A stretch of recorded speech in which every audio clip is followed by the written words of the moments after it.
Hi, ഇത് എറണാകുളം ജില്ലയിൽ പിറവത്ത് നെച്ചൂർ എന്നുള്ള സ്ഥലത്ത് ഞങ്ങൾ ചെയ്തൊരു വർക്കാണ് കേട്ടോ. ഇപ്പോൾ നിലവിൽ ഇത് ബേസ്മെൻ്റ് ആയിട്ടേ ഉള്ളൂ. ഇതിൻ്റെ ക്ലയൻറ്റിൻ്റെ പേര് ജിജു എന്നാണ് പേര് വരുന്നത്. ജിചേട്ടൻ നമ്മുടെ മാത്യു സാറിൻ്റെ വീടും അതേപോലെ തന്നെ നമ്മുടെ കോട്ടയത്ത് അടിച്ചേലുള്ള റഷീദ് അങ്കിളിൻ്റെ വീടും എല്ലാം കണ്ടിട്ടാണ് കേട്ടോ നമ്മളെ ബുക്ക് ചെയ്തത്. അതിൻ്റെയൊക്കെ വീഡിയോ നമ്മൾ ഓൾറെഡി നമ്മുടെ ചാനലിൽ അപ്ലോഡ് ചെയ്തിട്ടുണ്ട്. ഒരുപാട് നാൾക്ക് മുന്നാണ് കേട്ടോ ചേട്ടൻ നമ്മളെ ബുക്ക് ചെയ്തത്. ഏകദേശം എന്തായാലും ഒരു 4-5 മാസം മുൻപായിരിക്കും. അതിലും കൂടുതലാവാനേ ചാൻസ് ഉള്ളൂ. ഒരുപാട് പഴയ വീഡിയോ ആണ്, ഞാൻ ജസ്റ്റ് ഒന്ന് മെൻഷൻ ചെയ്തു എന്നേ ഉള്ളൂ. ഇപ്പം നിലവിൽ നമ്മളിതിൻ്റെ ബേസ്മെൻറ്റ് ചെയ്ത് കഴിഞ്ഞിട്ടുണ്ട് കേട്ടോ. ബേസ്മെൻ്റ് എന്ന് പറഞ്ഞാൽ നമ്മളൊരു സാധാരണ ബേസ്മെൻ്റ് അല്ല, ഇതിന് ചില പ്രത്യേകതകളുണ്ട്.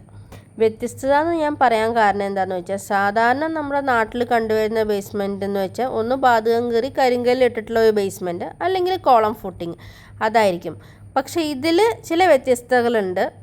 അത് നിങ്ങൾക്ക് മനസ്സിലാക്കണം എന്നുണ്ടെങ്കിൽ ഈ വീടിൻ്റെ തന്നെ ഒരു ഡീറ്റെയിൽഡ് ബേസ്മെൻറ്റ് വീഡിയോ ആയിട്ട് നമ്മളിതിൽ അപ്ലോഡ് ചെയ്തിട്ടുണ്ട് കേട്ടോ. അതിൻ്റെ ലിങ്ക് വേണമെന്നുണ്ടെങ്കിൽ നമ്മളിതിൽ കൊടുക്കാം, അപ്പോൾ നിങ്ങൾക്ക് അത് പോയി കാണാൻ പറ്റും.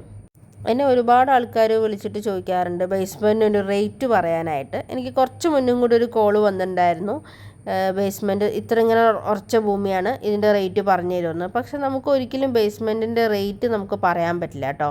കാരണം എന്താണെന്ന് വെച്ചാൽ, നമ്മൾ ഒരു റേറ്റ് ഭൂമി കണ്ട് റേറ്റ് പറഞ്ഞ് ഉറപ്പിച്ച ബേസ്മെൻറ്റ് പോലും നമുക്ക് ചില സമയത്ത് നമുക്ക് അതിൻ്റേതായ ആ പറഞ്ഞ പൈസയ്ക്ക് നമുക്ക് ചെയ്യാൻ കഴിയാറില്ല. കാരണം എന്താണെന്ന് വെച്ചാൽ, ഞങ്ങളിപ്പോൾ മരടിലൊരു ബേസ്മെൻറ്റ് ചെയ്യുന്നുണ്ട്. ആദ്യം റേറ്റ് എല്ലാം നമ്മൾ പറഞ്ഞുറപ്പിച്ചു. പിന്നെ നമ്മൾ JCB വന്ന് കുഴിച്ചപ്പോഴാണ് അവിടെ ഒരുപാട് പ്രതിസന്ധികളും വെള്ളത്തിൻ്റെ ഇതൊക്കെ വന്നത് നമുക്ക്. അവിടുത്തെ പ്രത്യേകത എന്താണെന്ന് വെച്ചാൽ, അവിടെ ഓൾറെഡി ഒരു വീടുണ്ടായിരുന്നു. ആ ഉള്ള വീട് പൊളിച്ച് കളഞ്ഞിട്ടാണ് നമ്മൾ അതിൽ വീട് വയ്ക്കുന്നത്. എന്നിട്ട് പോലും നമുക്ക് ഒരു JCBയുടെ ഒരു കരണ്ട് മണ്ണെടുത്താൽ തന്നെ അവിടെ ഫുള്ള് വെള്ളമായിരുന്നു. പക്ഷേ നമ്മളത് ഓൾറെഡി ക്ലയൻറ്റിനോട് പറഞ്ഞു, അതിൽ നമുക്ക് റേറ്റ് വേരിയേഷൻ വരും, അതെല്ലാം സമ്മതിച്ചിട്ടാണ് നമ്മൾ ബേസ്മെൻറ്റ് എടുത്തത്. അപ്പോൾ അതാണ് പറയുന്നത്, ബേസ്മെൻറ്റ് മണ്ണ് കണ്ടാൽ പോലും നമുക്ക് കറക്റ്റായിട്ട് ഇപ്പോൾ റേറ്റ് പറയാൻ പറ്റുന്നില്ല. അങ്ങനെയാണ് നമ്മുടെ ഒരു ഭൂമിയുടെ കിടപ്പ്, കേരളത്തിൻ്റെ ഒരു ഘടന അനുസരിച്ച് അങ്ങനെയാണ്. ഇതും അതേപോലെ തന്നെയാണ് കേട്ടോ. ഈ വീടിൻ്റെ ബേസ്മെൻറ്റിനെ കുറിച്ച് പറയുകയാണെങ്കിൽ, ഇതൊരു ചെരിഞ്ഞ് കിടക്കുന്നൊരു പ്രദേശമായിരുന്നു. അപ്പോൾ ഒരു സൈഡ് റീറ്റെയിനിങ് വാൾ ചെയ്തെടുക്കുന്ന പൈസയേക്കാൾ കുറവാണ് ഞങ്ങൾ ഈ ബേസ്മെൻറ്റിന് നമ്മുടെ ക്ലയൻറ്റിനോട് പറഞ്ഞിരുന്നത്. ഞങ്ങൾ ഈ ബേസ്മെൻറ്റിനായിട്ട് ക്ലയൻറ്റിനോട് പറഞ്ഞത് 8 lakh റുപ്പീസാണ് കേട്ടോ പറഞ്ഞത്. പക്ഷേ ഞങ്ങൾക്ക് ഇതിൽ 9.5 lakhൻ്റെ അടുത്ത് ഞങ്ങൾക്കിതിന് ചിലവായിട്ടുണ്ട്. ഞാനിത് ഇത്രയും വ്യക്തമായിട്ട് പറയാൻ കാരണം എന്താ വെച്ചാൽ, നമ്മുടെ കമ്പനിയിലെ എല്ലാ കണക്കും കാര്യങ്ങളും നോക്കുന്നത് ഞാനാണ് കേട്ടോ. സോ ഞാനിത് പേ ചെയ്ത പൈസയാണ് പറയുന്നത്. എന്ന് വെച്ചാൽ ഞങ്ങളുടെ ഇൻഫ്രാസ്ട്രക്ചറും കാര്യങ്ങളൊന്നും ഉപയോഗിച്ചതിൻ്റെ ഒന്നും കൂട്ടാതെയും, അതേപോലെ മനോട്ടിന് അവിടെ ചെന്ന് വർക്ക് ചെയ്തതിൻ്റെയോ ഞങ്ങൾ പോയതിൻ്റെ ഒരു പേയ്മെൻറ്റും കൂട്ടാതെയാണ് കേട്ടോ. നമുക്ക് അത്രയും പേയ്മെൻറ്റുകളായിട്ടാണ് ഞങ്ങൾക്ക് ഇത്ര ചിലവായിരിക്കുന്നത്. ഞങ്ങൾക്ക് ഇതിൽ ഇത്ര എക്സ്പെൻസ് വന്നിട്ടുണ്ടെന്ന് നമ്മൾ ഈ ക്ലയൻറ്റിനോട് സൂചിപ്പിച്ചിട്ട് പോലുമില്ല. അപ്പോൾ നിങ്ങൾ ചോദിക്കും, ഇതിപ്പോൾ ഈ വീഡിയോ ചെയ്താൽ ക്ലയൻറ്റ് കാണില്ലേന്ന്. പക്ഷേ ഇത് ചെയ്താൽ എന്തായാലും ആൾ കാണും. ആൾ കണ്ടാൽ ചിലപ്പോൾ ഈ പേയ്മെൻറ്റ് തരുകയും ചെയ്യും. പക്ഷെ നമ്മളത് പ്രതീക്ഷിച്ചിട്ടോ കാര്യങ്ങളോ ഒന്നുമല്ല. നമ്മൾ ഇതുകൊണ്ടാണ് ഈ ബേസ്മെൻറ്റിൻ്റെ റേറ്റ് പറയാത്തത് എന്നുള്ള ഒരു റീസണിന് വേണ്ടിയിട്ടാണ് കേട്ടോ ഇത് പറയണത്.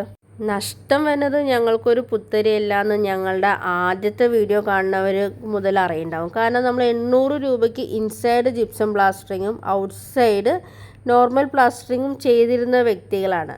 അന്നെന്ന് പറഞ്ഞാൽ ഇതൊരു പുതിയ ഇന്നോവേറ്റീവ് ഐഡിയ ആൾക്കാരിലേക്ക് എത്തിക്കാൻ വേണ്ടി നമ്മൾ പരിശ്രമത്തിൻ്റെ ഒരു ഫലമായിട്ടാണ് നമ്മളത് ചെയ്തുകൊണ്ടിരുന്നത്. പക്ഷേ ഇപ്പോൾ നമുക്ക് അങ്ങനെ ചെയ്യാൻ പറ്റില്ല. ഇപ്പോഴും എനിക്കൊരു കോള് വന്നിരുന്നു, ആ രീതിയിൽ ചെയ്തു തരുമെന്ന്. പക്ഷേ ഇപ്പോൾ നമുക്ക് ഒരിക്കലും അങ്ങനെ ചെയ്യാൻ പറ്റില്ല.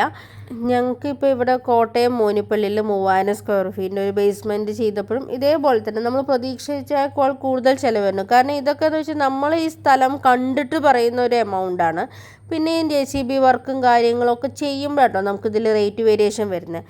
പക്ഷെ നമ്മുടെ ജോണി അറിഞ്ഞ് നമ്മൾക്ക് അതിൽ വന്ന എക്സ്ട്രാ പേയ്മെൻറ്റ്സ് നമുക്ക് തന്നിട്ടുണ്ടായിരുന്നു. കാരണം ഞങ്ങൾക്ക് ചിലവായ തുക മാത്രം നമ്മൾ പറഞ്ഞു അത് തന്നിരുന്നു. പക്ഷേ ഇതൊക്കെ നമ്മൾ എടുത്ത് പറയുക, വെറുതെ പറയല്ലേ, ഇതിൻ്റെ എല്ലാം വീഡിയോസ് നമ്മൾ അപ്ലോഡ് ചെയ്തിട്ടുണ്ട്. പിന്നെ ആരും തെറ്റിദ്ധരിക്കേണ്ട, ഇതിപ്പോൾ നമ്മുടെ ഈ ക്ലയൻറ്റിനോട് പൈസ കിട്ടാൻ വേണ്ടിയിട്ടുള്ള സൈക്കോളജിക്കൽ മൂവ് ആണോ എന്നൊന്നും വിചാരിക്കേണ്ട കേട്ടോ. കാരണം ഇത് എനിക്ക് വരുന്ന പുതിയ ക്ലയൻസിനോടുള്ള ഒരു ചെറിയൊരു ഷോർട്ട് നോട്ടായിട്ട് പറയണ കാര്യങ്ങൾ മാത്രമാണ്.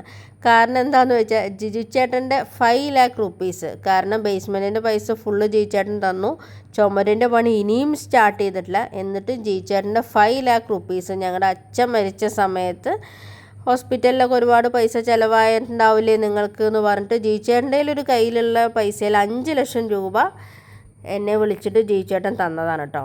ഈ 26-ാം തീയതി വന്നു കഴിഞ്ഞാൽ അച്ഛൻ മരിച്ചിട്ട് 3 മാസം ആവാനായിട്ടോ. അപ്പോൾ അത്രയും പൈസ ഞങ്ങളുടെ കയ്യിലുണ്ട്.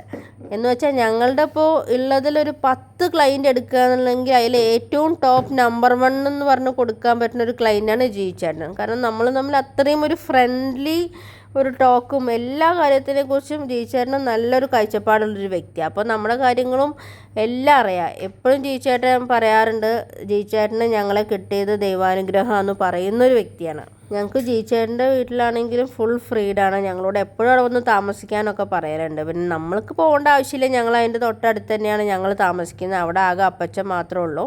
പിന്നെ ആദ്യം പറഞ്ഞല്ലോ 10 ക്ലൈൻറ്റിലെ നമ്പർ 1 ജിജു ചേട്ടനാണെങ്കിൽ ഇതിലൊരു നമ്പർ 10 ഉണ്ടാവും കേട്ടോ. ആ നമ്പർ 10 ഉണ്ടാവുന്ന പ്രശ്നങ്ങളും ഹാൻഡിൽ ചെയ്യുന്നത് ഞാൻ തന്നെയാണ്. ഇത് മനോഹരനാണ് ഹാൻഡിൽ ചെയ്യണമെന്നുണ്ടെങ്കിൽ ഈ നമ്പർ 10ത്തെ ആൾക്കാരൊന്നും വീട് വെക്കില്ല കേട്ടോ നമ്മുടെ രീതിയിൽ. ഇത് പിന്നെ കുറേയൊക്കെ ഞാൻ അങ്ങനെ കണ്ടറിഞ്ഞ് അങ്ങനെ ചില പ്രശ്നങ്ങളൊന്നും മനോഹരനോട് പറയാത്തതുകൊണ്ടും കാര്യങ്ങളും കൊണ്ടും എല്ലാ വീടുകളിലും വലിയ കുഴപ്പമില്ലാതെ സ്മൂത്തായിട്ട് നമ്മുടെ കഴിഞ്ഞു പോകാറുണ്ട്.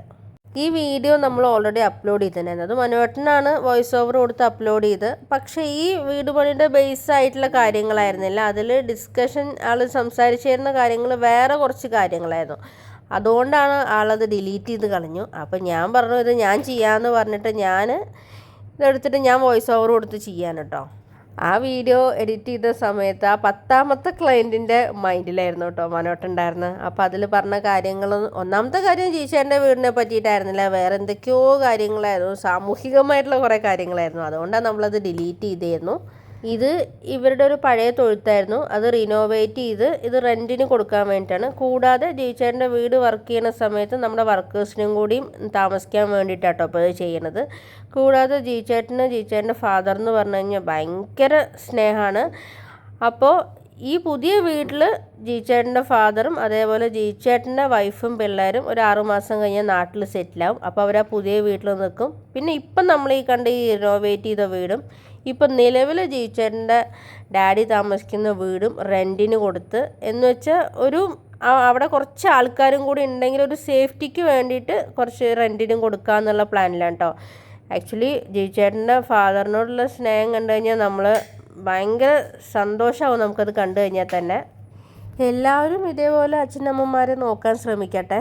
കാരണം ഞങ്ങളുടെ പാരൻസിനെ നല്ല രീതിയിലാട്ടോ നോക്കുന്നത്. കാരണം ഞങ്ങളുടെ 2 പേരുടെ പാരൻസും ഒരു വീട്ടിലാണ്, ഞങ്ങൾ ഒരുമിച്ചാണ് അവരെല്ലാവരും താമസിക്കുന്നത്. മനോൻ്റെ അച്ഛൻ ഇപ്പോൾ മരിച്ചുപോയി. മനോൻ്റെ അച്ഛനാണെങ്കിലും മനോട്ടൻ നല്ല രീതിയിൽ നോക്കിയിട്ടുണ്ടായിരുന്നു. അപ്പോൾ അവരുടെയൊക്കെ അനുഗ്രഹം എന്തായാലും ഉണ്ടാവുമല്ല.